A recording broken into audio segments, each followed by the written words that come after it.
Sir कि यदि हम ये चाहें। हेलो। सर आवाज आ रही है हम्म, सर? आ रही है। आ रही है सर। मैंने कहा सर यदि हम ये चाहें कि ये महान काम जो है हम बिना लोगों को जोड़े करें तो ये कभी नहीं होगा सर। और दूसरी बात ये है सर कि लोगों को दो भागों में बांटना पड़ेगा। एक वो लोग जो कि ऑलरेडी फ्रेम्ड जो है मॉडल्स हैं उनको रिफाइनमेंट में उसमें वैल्यू ऐड करने में मदद करें, और दूसरे लोग वो हैं जो अपने परिवार के, अपने मित्र, अपने पड़ोसी और अपने संगठनों के लोगों को जोड़ने में कर 9 दिन में यदि हम 100 करोड़ तक पहुंच सकते हैं तो ये बहुत ही टाइम इफ़ेक्टिव चीज़ हो सकती है सर। और यदि 9 दिन में नहीं होती है तो 90 दिन में हो जाए, 180 दिन में हो जाए, 360 दिन में हो जाए सर। लेकिन यदि उसमें हमें सर जो भी हमारे पैरोकियल कंसिडरेशन है, नैरो कंसिडरेशन है, चाहे वो जाति के बारे में हो, चाहे सर वो धर्म के बारे में हो, चाहे वो किसी संप्रदाय के बारे में हो, इवन राजनीतिक हो, या आजकल बहुत सारे संगठन जो है बन गए हैं सर, व्यापारियों के, दलितों के, पंडितों के, ठाकुरों के। अच्छा, इसके पहले मैं कुछ बोलूं, आप कहाँ से हो, किस जिले से हो? पढ़ें सर? हेलो। हाँ सर, हाँ सर। हेलो। हाँ सर, हाँ सर। किस जिले से हो आप? किस जगह से हैं सर? जिले, जिला जिला। सर मैं आप तो मध्य मध्य प्रदेश के ही हो ना? उत्तर प्रदेश सर, झांसी का रहने वाला हूँ सर। अच्छा, ठीक है। Yes sir, yes sir, yes sir. Bagelkhandi, Bundelkhandi. Jhansi की रानी का जो है ना पानी है सर। Okay okay, sir. ठीक है। मैं कुछ लोगों के जिनसे मिल रहा, मैं चर्चा कर ही रहा हूँ। जी सर। और 2-3 लोग बहुत अच्छे हैं, अगर आपसे जुड़ गए तो बहुत बड़ा काम हो जाएगा। हाँ सर, हाँ सर, हाँ सर। और उसमें सर जो है, जैसे हम लोग सर छोटे छोटे कुछ ना कुछ संगठनों में, एनजीओज में, यहाँ वहाँ जुड़ के जो काम कर रहे हैं, वो काम सर हम यथावत करते रहें। उसके साथ साथ यदि हम इस महाप्रयोजन से मिल सकते हैं, वैल्यू ऐड कर सकते हैं, और कम से कम जो है ना लोगों को पहुंचा कर। लेकिन सर वो एक कमिटमेंट उसमें बहुत ज़रूरी है कि हमें अच्छा भारत चाहिए, हमें 21 महालक्ष्य चाहिए सर, और 5 फंडामेंटल राइट भी चाहिए। और ये हमें अपने लिए अच्छा भारत चाहिए सर, यही एक ऐसा कंसिडरेशन होगा जो हमें छोटे छोटे कंसिडरेशन से ऊपर उठाएगा सर। अब जैसे मान लो यदि अपन सर राजनीतिक बात भी करें तो भाजपा वाले, आरएसएस वाले ब्लाइंडली कहें कि मैं तो इनका समर्थक हूँ, उन्हें ये कहना होगा कि साहब चाहे भाजपा हो, चाहे कांग्रेस हो, चाहे सपा हो, चाहे दलीय संगठन हो, चाहे सांप्रदायिक संगठन हो, चाहे जातिगत संगठन हो या धार्मिक संगठन हो, क्या हम लोग जो है ये बड़े महापरिवर्तित भारत के लिए आपस में जुड़ सकते हैं क्या सर? और इस पूरी प्रक्रिया में सर हमें अपने नियम कानूनों की आत्मा बदलना होगी, क्योंकि अंग्रेज़ों ने तो अपने लाभ के लिए सर संज्ञेय, असंज्ञेय और सिविल ऑफेंस बना दिए सर। अब एक आदमी है सर, गरीब है, उसकी कोई ज़मीन को कब्जा कर रहा है, फलाना कर रहा है, ये कर रहा है, वो कर रहा है, हड़प रहा है। अब कोई उससे कहे कि साहब आप कोर्ट में जाइए, वो सर कैसे कोर्ट में पहुंचे? आपका कहना है कि जो व्यवस्था है वो गरीब के लिए है ही नहीं। हाँ, ये बात सर मैं नहीं, ये तो सुप्रीम कोर्ट के चीफ जस्टिस ऑफ इंडिया कह रहे हैं कि there is no justice for poor people. वो तो जस्टिस को अप्रोच भी नहीं कर सकता है। और उसमें दोनों चीज़ें हैं sir, having the wherewithal और money to approach court and then withstand the rigour of the process, जो कि 25-25, 30-30, 40-40 साल लेगी। And in the process sir किसी की अकाउंटेबिलिटी नहीं है सर। हम तो कह रहे हैं सर कानून मेरा है, पाड़े सर। मेरा मेरा एक मित्र है वहां पे दिल्ली में, जी सर। उसके खिलाफ 34 साल से केस विदाउट एनी प्रोग्रेस। और यदि सर उसी गहराई में जाएंगे तो हो सकता है for no fault of him. नहीं, वो तो बोल ही रहा है कि मैं तो बेकसूर हूँ। तो आप ये बताइए ना सर, एक बेकसूर व्यक्ति को हमारा सिस्टम सर, सर अभी एक, तक चार्जेस फ्रेम नहीं हुए हैं। तो सर ये उसको बताइए सर, यदि हम कहें कि 30 दिन में न्याय मिल जाएगा तो उसे सर इससे बड़ी और क्या मुराद उसकी पूरी हो सकती है। And in the process we are saying कि तो बोल रहा है कम से कम मरने के पहले से छुटकारा। नहीं सर, ऐसा होना ही क्यों चाहिए सर। तो वही मैं कह रहा हूँ कि क्या व्यवस्था है। अब सर सवाल उठता न है, किसी को नजर नहीं आता 34 साल से लंबे, तो बिना उसमें कोई प्रगति नहीं, जहाँ था वही है। सर सवाल वो नहीं है सर, सवाल ये है कि ये सिस्टम हमारे ऊपर इसलिए थोपा हुआ है क्योंकि इस सिस्टम का लाभ जो है सभी हैव्स जो है ना वो सिस्टम का है या हमारा कहना कि जिनकी जिम्मेदारी हो ईमानदार नहीं है। एक तो ईमानदार नहीं है सर, दूसरा उनकी प्रायोरिटी नहीं है, तीसरी बात है उनकी अकाउंटेबिलिटी नहीं है। उन प्रोसेस भी तो सर उनकी अकाउंटेबिलिटी नहीं कर रहा है ना सर। जो भी होगा सही आदमी होना चाहिए, ईमानदार आदमी होना चाहिए, काम पे ध्यान देना चाहिए, तो सब नहीं कुछ सर, हो यदि सकता है। प्रोसेसेस इस तरीके की डिजाइन हो तो हमको ईमानदार ना होने का विकल्प खत्म कर दिया जाए। That is another way of looking at it sir. तो ईमानदार मतलब दो तरीके से चीज़ें हो सकती हैं सर। एक तरीका ये हो सकता है कि लोग बाग अंदर से अच्छे हों सर। दूसरा ये है कि प्रोसेस जो है सर वो उनको ज़्यादा गलत करने के लिए रूम ही ना छोड़े, स्कोप ही ना छोड़े सर। सर अब यही देखिए ना सर, हम में से बहुत सारे लोग जो है जब विदेश जाते हैं, the same individual behave differently in the foreign country than in India, क्योंकि वहाँ का इकोसिस्टम उन्हें परमिट नहीं करता है ना सर। 2 मिनट में सर वो जेल पहुँच जाएंगे, 2 मिनट में डिपोर्ट हो जाएंगे। तो that taking the liberty with the system does not permit है। जबकि जो नियम कानून बने हैं, जैसे बने हैं, उनका वो लोग ढंग से पालन करें, इसलिए ये सर दो ये सब डायमेंशन उनके है ऊपर। सर, दो डायमेंशन है सर। पहली डायमेंशन ये है कि क्या जो है सर जो नियम कानून बने हुए हैं उनकी आत्मा बदलने की ज़रूरत है कि नहीं है, नंबर 1। और दूसरी बात जो आप कह रहे हैं कि जो भी नियम हैं चाहे घटिया हों चाहे ख़राब हों, उन नियमों का भी तो पालन नहीं हो रहा है ना सर। जैसे जुम करिए सर, आज की पुलिस जो है यदि FIR दर्ज करने के लिए supreme court Lalita Kumari versus state of UP में 6-7 सिक्वेंशियल जजमेंट के बावजूद भी देयर इज नो अकाउंटेबिलिटी। आम आदमी को तो कोई राहत नहीं मिली है ना सर। अभी भी जो है ना इट्स ए प्लेजर। अब सर देखिए ना सर, इतना मैं जैसे कोलकाता जैसे केस में भी अननेचुरल डेथ का रजिस्ट्रेशन जो है ना it is delayed by more than 12 hours sir. लोग बाग जो है ना हाँ। और आप ये देखिए कि sir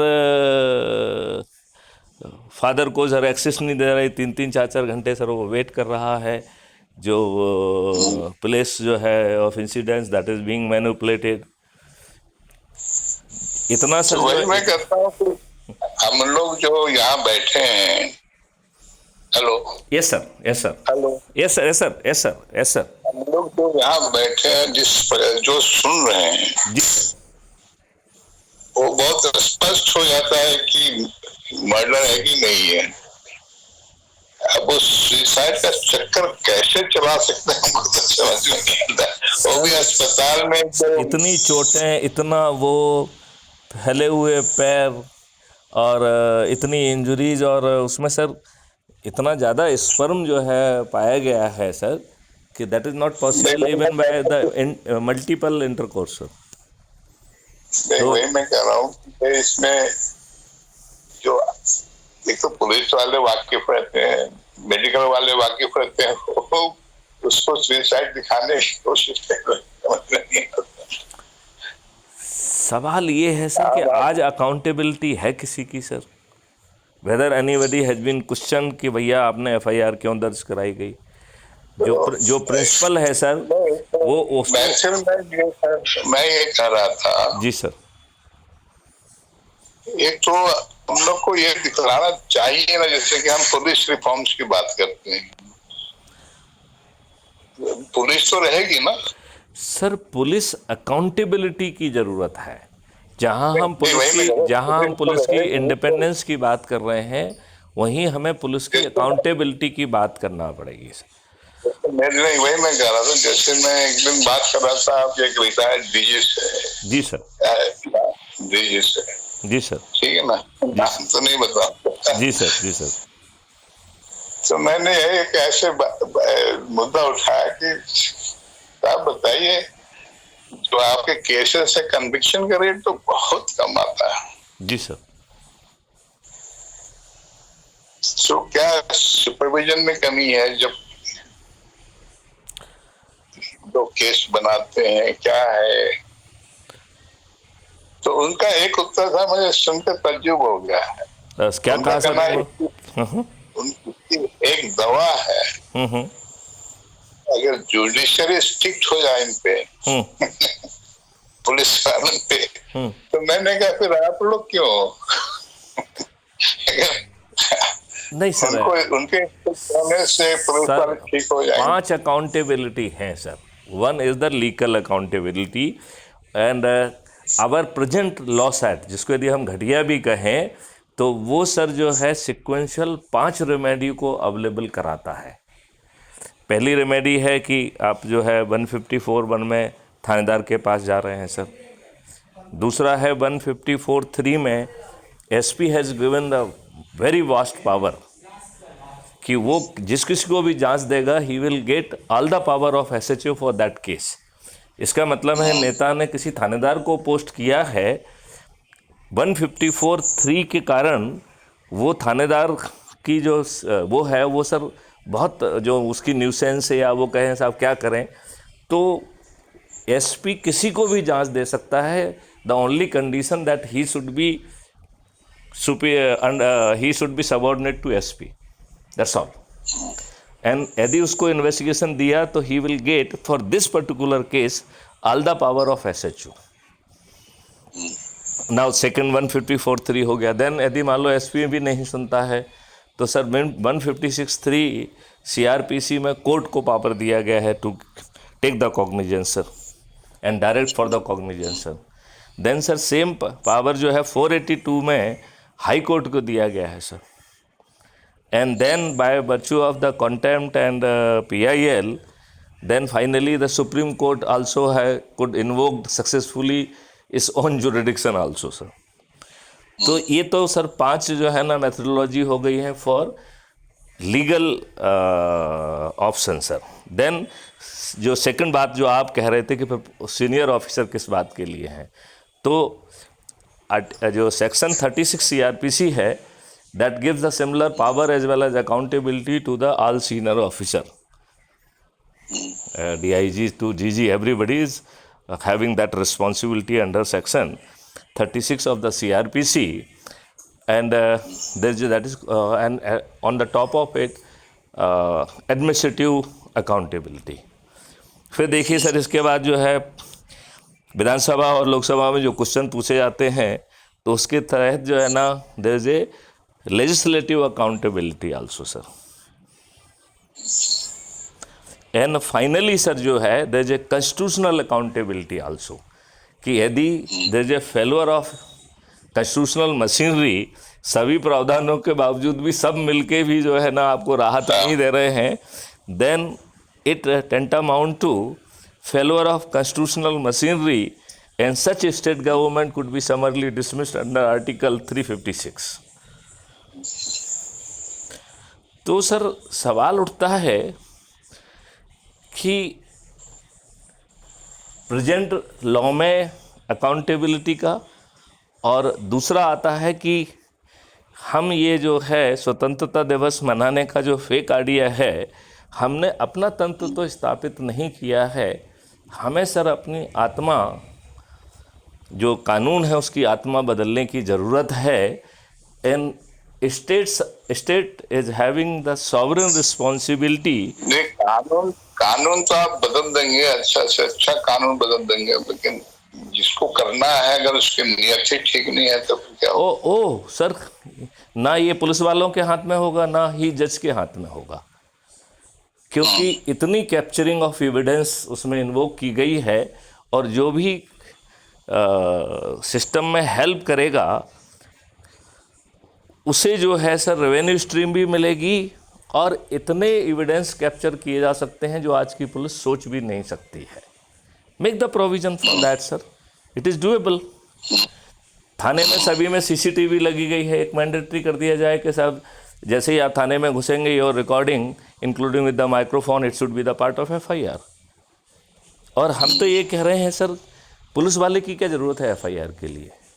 anybody holding mobile can go with the app and register the FIR.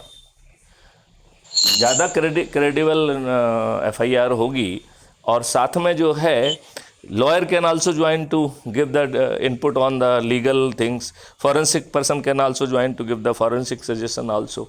And the person who is recording FIR, sir, he is also witness to the scene of crime and he is also witness to the injuries and other things also. तो even जो app लेके जाके FIR दर्ज कर रहा है, यदि उसने जो जो चीज़ देखी उतना जो है ना उसे जो है ना अपना आई विटनेस अकाउंट भी देना होगा। आजकल सर इतने अच्छे टूल्स अवेलेबल हैं कि जो नंगी आंख से हम नहीं समझ सकते हैं कि इंसाइज बुंड और लसेटेड बुंड में क्या फ़र्क है, वो जो है having the 3D dimension measurement and all the things, वो भी कैप्चर। ये जो अप्लाई कर रहे हैं यही बात 3D वाला है अस्पताल में, कलकत्ता केस में। किस में सर? कलकत्ता वाला केस में सीबीआई जो 3D वाला इन्वेस्टिगेशन कर रहा है। नहीं सर, यहाँ पे मतलब है कि सर जो yes sir, basically those devices could be created. वो तो आजकल सर इतने पावरफुल डिवाइसेस, पावरफुल थिंग्स हो गई हैं कि वो इन्वेस्टिगेटिव काम को बहुत ही सरल कर सकती हैं। उस समय का टेम्परेचर, कहाँ से गोली मारी हुई, कहाँ से ये हुआ, कहाँ से इंजरी मारी होगी, ये बहुत सारी चीज़ें जो है from the scene of crime could be recreated through the technology sir. उसके लिए बहुत विद्वान पुलिस वाले की ज़रूरत नहीं है। Scientific investigation supported through the instrument which will supplement. आज तो आजकल आर्टिफिशियल इंटेलिजेंस इतनी आगे पहुँच चुकी है कि we can virtually create everything. लेकिन ऐसा सिस्टम, अकाउंटेबल सिस्टम तो हमारे राजनेता नहीं चाहते हैं ना सर। उन्हें तो वर्तमान जो कॉलोनियल सिस्टम है वो ज़्यादा अच्छा लगता है। वही मैं करता हूँ। कल मैंने ये कहा था जी एक फंक्शन में कि भाई आप चिल्ला तो ये नहीं हो रहा, वो नहीं हो रहा है, तो आपने चुन के भेजा, वो क्या कर रहे हैं? वो आपकी बात क्यों नहीं रख रहे हैं? मैं तो ये कह रहा हूँ कि सर जो चुन के भेजे हैं आपने, उन्हें सही मायने में तो आपने चुना ही नहीं है। मैं तो उसको भी चुनौती देता हूँ। सामने वाला राजनीतिक, जस्ट ए मिनट सर, राजनीतिक पार्टियाँ जाति धर्म के समीकरण के आधार पर यदि वो बाहुबली और अपराधी है तो उसको प्राथमिकता दे रही है। वही मैंने कहा कि तुम चोर को भेजो, को डाकू को भेजोगे तो क्या काम करेगा? नहीं सर, ये लेकिन आम आदमी के ऊपर नहीं है, ये तो राजनीतिक पार्टियां कर रही हैं ना सर। ऐसे लोगों को टिकट दे रही हैं सर जो जेल में बैठे हुए हैं। अच्छा, तो और नहीं सर, आप दूसरी बात समझ लें सर, जो अच्छे लोग अपने आप को जो महान कहते हैं, विद्वान कहते हैं, वो इतने दुष्ट हैं और अपने देश के प्रति इतने वफादार हैं कि वो वोट डालने नहीं जाते हैं। जो व्यक्ति वोट डालने जा रहा है वो इतनी दयनीय स्थिति में है कि वो अपना वोट दारू की कीमत पे, पैसे की कीमत पे और साड़ी की कीमत पे और कुछ जो है ना कुछ मिल जाए उसकी कीमत पे देने के लिए तैयार है। तो 5 साल के बाद एक चांस मिलता है। नहीं सर, अब हम तो उल्टा कह रहे हैं कि चलिए सर, कैंडिडेट जो भी है, आपने खूब पैसे लेके जो है ना उसको वोट दिया, आपकी आर्थिक सिचुएशन जो भी होने के कारण, क्या जो आपके बोर्ड से चुना हुआ व्यक्ति है, क्या वो आपको रिप्रेजेंट कर रहा है? हमने पार्टी भेद के कारण उससे वो अधिकार ही छुड़ा लिया है। आज अच्छे से अच्छे व्यक्ति की ये हिम्मत और औकात नहीं है कि वो अपने कन्विक्शन के हिसाब से सोच लें कि जो है ना, छोड़ दें कि पब्लिक क्या चाह रही है। वो अपने कन्विक्शन के हिसाब से भी बात जो है पार्लियामेंट में रखने की स्थिति में नहीं है। वो पार्टी व्हिप से बना हुआ अत्यंत ही मजबूर प्राणी है। अब डेमोक्रेसी में पार्टी व्हिप क्यों होना चाहिए सर, ये बताइए सर। डेमोक्रेसी में भाई there should be party whip. वो मेरे पास कोई आया हुआ है तो मैं देखता हूँ, फिर बाद में बात करते हैं। जरूर जरूर सर। चलिए सर, तो चूंकि सर हमारी तो हर बात रिकॉर्डेड होती है, जैसा कि उस दिन भी चर्चा हुई थी सर, एक संदेश तो दे ही दीजिए पब्लिक के नाम सर।